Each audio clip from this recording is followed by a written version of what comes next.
dear ones. Yeah, I think this is gonna be my last dueling deck dialogue for this season. I have been so enjoying this Seven of Cups moment where I have just been proliferating the options for what deck to use for this year's Mindful Tarot Drop 'em 78 challenge. And you know, the Seven of Cups, that card, its spirit often gives me a lot of unease. It's been a card that has come up a lot for me in the past few months, a card that is really about reckoning with choice and decision, and the ways in which our lives are furrowed, are marked by the path we take, and how extraordinary that marking is, and yet, you know, anxious making. I mean, this is one of the ways to understand what the Buddhists call dukkha, is the difficulty we have with choice, with intentionality, with moving forward and leaving behind.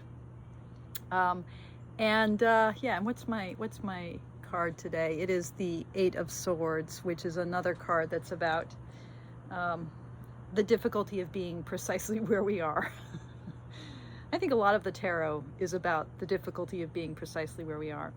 Anyway, speaking of where we are, I'm on my deck and you can see all of the gnarly pieces of exposed wires and wood that needs to be power washed and painted, and yeah, this is the life. It is actually the life. It's wonderful out here. So yeah, I think this is going to be my last dueling deck dialogue, and then the next thing that I am going to be filming, probably not tomorrow. I'm filming this on Wednesday, October 12th. The Mindful Tarot Challenge, the Drop 'em 78 Challenge, begins on Saturday, October 15th. Sometime between now and then, I will be doing my Bachelorettes party, in which I will share all the decks that all the lovelies that I am going to be saying goodbye to for a couple and a half months, and I will be revealing my choice. And again, I am not being coy here. I keep saying that. I still don't exactly know what I haven't chosen. And tonight's decks, these are my two most playful decks, or how should I put it this way? These are my two playful decks that oh gosh, there's so many playful decks. These are my two cutest decks that I love the most. My favorite cutest decks. That's that.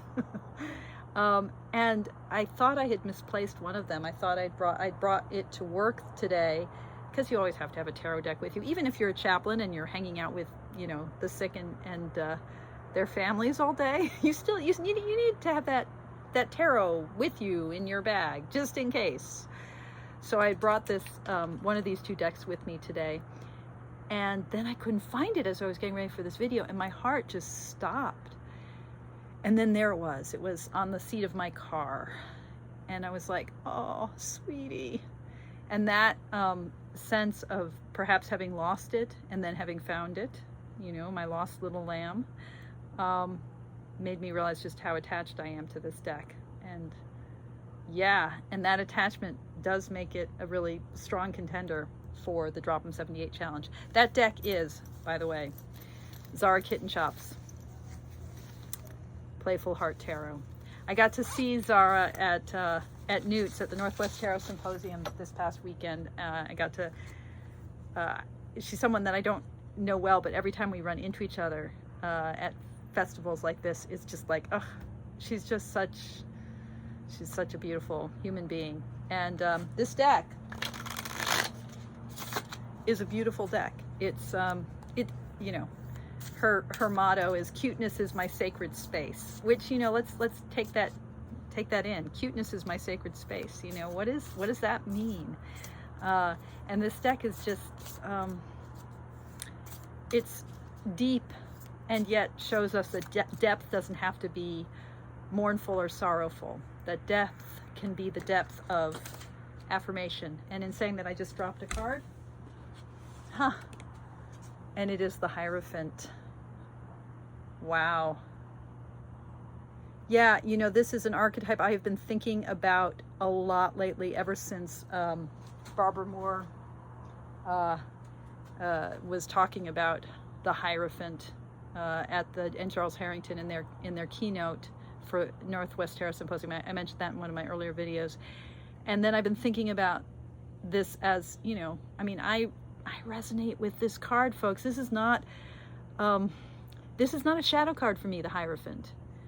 You know, this is a card that is about what it means to stand and voice the sacred, what it means to stand in the place where you allow the sacred to be manifest, where you allow the sacred to speak, to appear.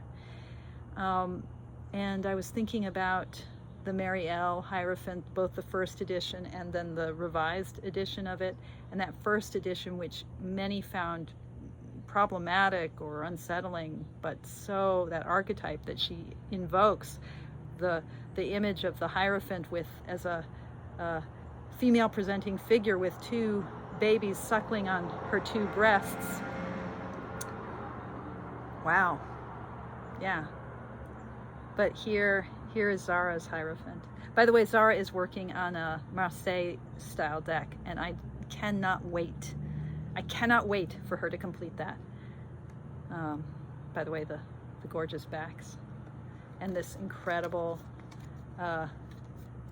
expert playing card, linen finish, beautiful cardstock. So is this deck, are you saying you're going to open up to me that Hierophant archetype, my own inner Hierophant, my relationship to tradition, to teaching, to manifesting the sacred?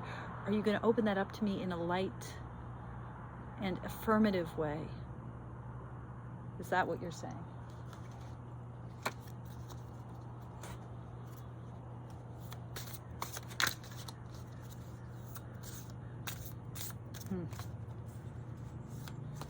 And I feel like I need both the bottom and the top, starting with the top. Wow. So this is Zaara's tower. And I love that the figures are, I mean, they're clearly alarmed, but they're not falling, they're leaping up. And that spark from the divine, that sense of ignition is just splitting left and right, male and female, the sovereign and this playful dancer. And is that money that he's grasping? It all is going to be split.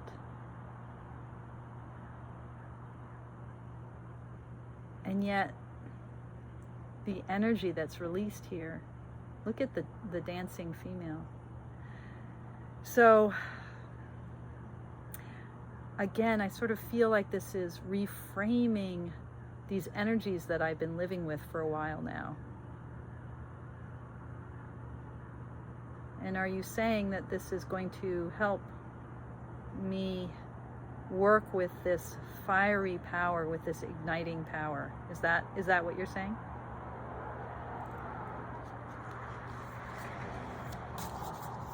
You know, and how, if that's what you're saying, how will this playfulness allow me to go deep? Oh, I forgot to take the bottom card. Here it is. So more fire. Huh. Yeah, thumbs up that ignite and are also look like a fox's tail. The whole world leaping forward. In Buddhist terms, we talk about the perfection of virya, of vigor, of fire and zeal and heroic effort.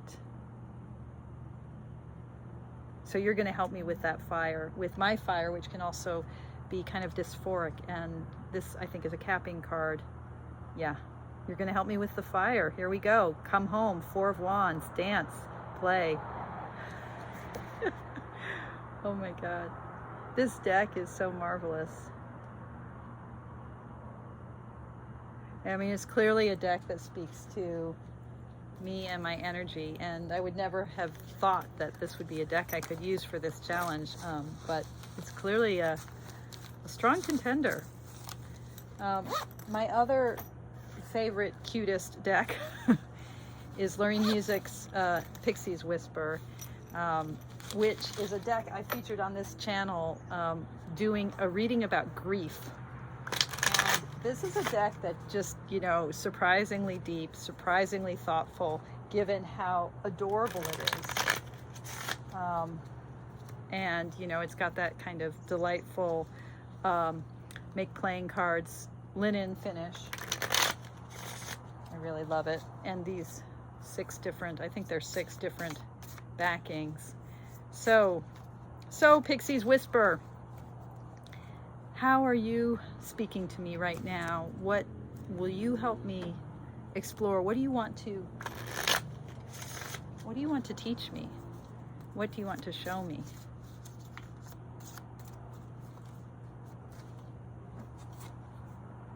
Huh. Okay. So you're showing me, and this 3 of Swords with its evocation of the Tower. I mean, it's interesting. Both of these decks are going straight to difficult cards in their playful idiom. So you're saying, okay, you're still kind of a deck that's wanting to help me look at grief. Yeah. And heartache and heartbreak and all the shattering of understanding that the 3 of Swords opens up. You're still there for me in that space. Is that what you're saying? You have this strong sense of taking the next top card. Okay, an upside down 6 of Coins. Wow. This card really brings up so much of the power and shadow of the 6 of Pentacles. Yeah, with, you know, the sense of, I think this is a card that is wanting to point me as the pointer on the top of the balance, to point me toward the divine movement of generosity. You know, I always read Pixie's imagery for the 6 of Pentacles as being really dysphoric, because you've got this nobleman and he's like deciding who shall live and who shall die, basically, who's going to get all the stuff, and how unbalanced that sense of giving is. And yet it's a 6, right? And you know, it's in the realm of Tiferet, it's in the realm of beauty and harmony. And the 6 of Pentacles, which has this kind of shadow cast for me, is not a shadowy card. This is about generosity, and it looks to me like this card, which is exaggerating the hand of the giver, really is showing us a kind of potential to surrender to divine generosity. I was talking before about the Buddhist notion of the perfection of virya. That's the Sanskrit term for that perfection of vigor or zeal, and this is pointing to the perfection of dana, of generosity. That dana is the Sanskrit word for generosity or giving, and I struggle with that, with the idea of life as a gift, of the universal give and take. I struggle. So maybe you're going to help me with that. Is that what you're saying? Another upside down 8 of Cups. Been getting this card a lot lately. This sense of, yeah, I'm teaching about the Buddhist notions of the perfections. They're called in Sanskrit the paramitas. I'm teaching that at my Buddhist temple this fall, and I've been thinking about them. So that's why they're so present for me in this video. The perfections are like the qualities of an awakened heart, and we can practice those qualities. We can practice generosity. We can practice being vigorous and vital. We can practice patience is another one of them. We can practice concentration. We can practice wisdom. We can practice ethical action. Those are the 6 paramitas. And I was recently thinking that the 8 of Cups, which is an image of going beyond, of this movement of because the word paramita literally means going beyond, this movement of a perfection that is about crossing over to the other side. I was thinking, yeah, the Eight of Cups, that's about the paramitas. And it's a little blocked for me right now. So oddly, am I sort of saying, Pixies, whisper, that you're going to help me with some of my Buddhist study in a way? That you're going to help me dive into these truths about generosity and letting go and moving beyond? Is that, and again, this is upside down, but yeah, you're going to open that up for me, aren't you? Because it's hard for me to walk through that portal. Okay, strong sense I should also take the top card, so here it is. Okay, King of Coins, abundance, bounty, heir of earth. So there we have it. Two cute as all get out decks, but deep decks as well. What do you think? You know, which of these two, and would either of them, does it make sense for the 78-day challenge? All right, that's all I got right now. I'll see you soon with more, but not more deck dialogues, because I gotta stop Seven of Cupsing my way through this. We're done with, well, we're not done. We're done with setting up the choices. Now the choosing must occur. Okay. As always, thank you so much for your practice. Take good care. Good night.